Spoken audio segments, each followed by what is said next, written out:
The cultural landscape in the Southeast generally would probably be a little different from the cultural landscape of Atlanta.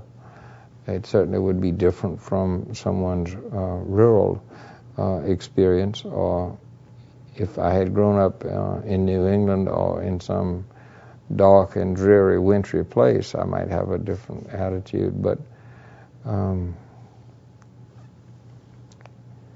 in my case, in this place, a large part of the culture is the meeting of the white race and the black, and what we've learned from each other, and how we engage in activities, indoors, outdoors. I think of the bottle collections in cemeteries and fragments that show treasures, things that were important to either the dead or the family of the dead.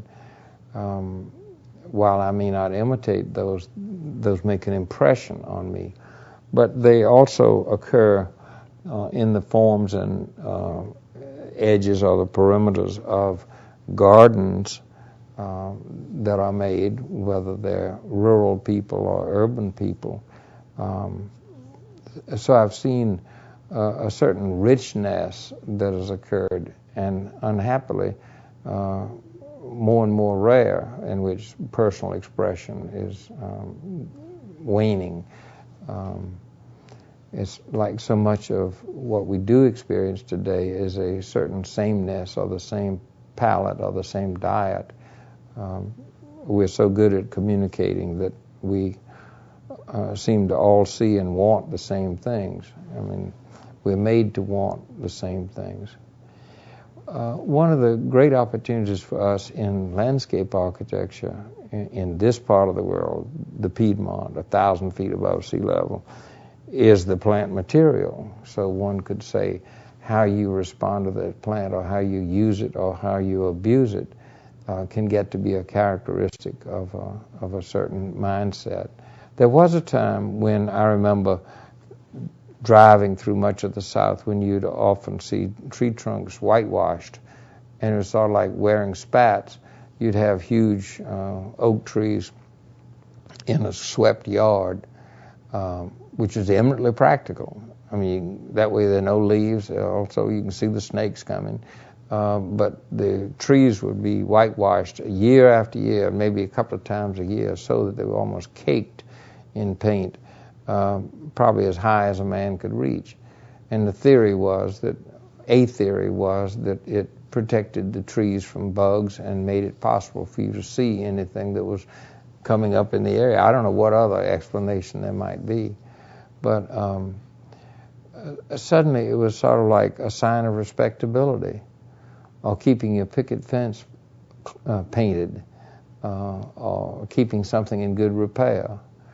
You made sure you swept the yard, no grass, just bare dirt, and you regularly whitewashed your tree trunks. That era seems to be waning. I don't see whitewashed trees anymore, but it was in a way just as entertaining as these clipped bushes that were impromptu topiaries in somebody's sort of front yard parterre, a country parterre made up of clipped privets, like bottles or thermos bottles. I'm not sure beyond that is, I mean, it would be obviously a collection of personal expressions of things that happen to people who share something in common. What we now share in common is a knowledge through magazines and publications of how things are done all over the country and all over the world. And so we see and often adopt or adapt, one or the other, inappropriate plants and inappropriate treatments of things in a totally different climatic zone. I don't know what a cultural landscape is.